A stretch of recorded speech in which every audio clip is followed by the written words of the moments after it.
Are you running on empty? Come and be filled by the power of the risen Christ. I'm Jam, and this is Pathways of Hope.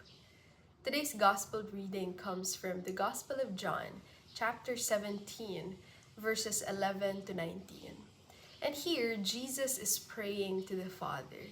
He is asking the Father to keep the disciples in His name, that He is sending them out into the world, but that they do not belong to the world. And it is a long prayer, and it might be kind of intimidating at first to understand this. But I'd like us to focus on the idea of being sent out and remaining. Being sent out and remaining.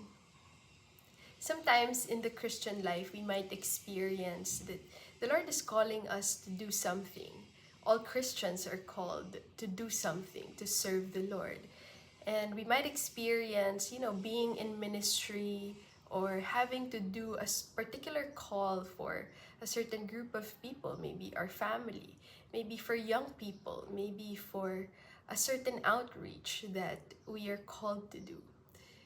And we might experience at some point burning out, running on empty, feeling like we have to give and give and give, and yet we forget to receive. I think this is a trap for a lot of Christians, especially those who are in ministry. We find ourselves giving and giving and giving, serving in many, many capacities. And then, after some time, burning out because we realize we've been running on empty. But Jesus says at the beginning of today's gospel reading, Father, keep them in your name. Keep them in your name. It is as if Jesus has foreseen that this could happen, in a Christian's life. That maybe at some point, yes, I have sent you out and you've been faithful in what I have asked you to do.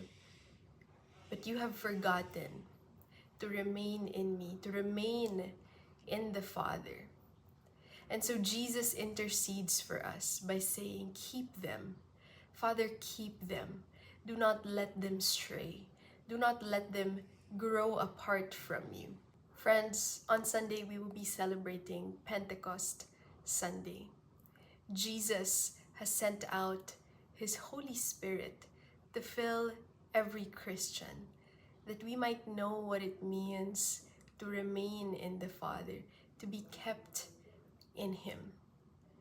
And so I invite us to make this prayer, to ask the Holy Spirit to come into our lives, to come into our hearts, and help us remain faithful, not only to our ministry, not only to our service, but first of all and above all, to remain faithful to the Father, to remain faithful in our relationship with Him, first and foremost. And so we can say, come, Holy Spirit, come and help me be faithful. Come, Holy Spirit, and help me to abide in my Father. May God bless you, brothers and sisters.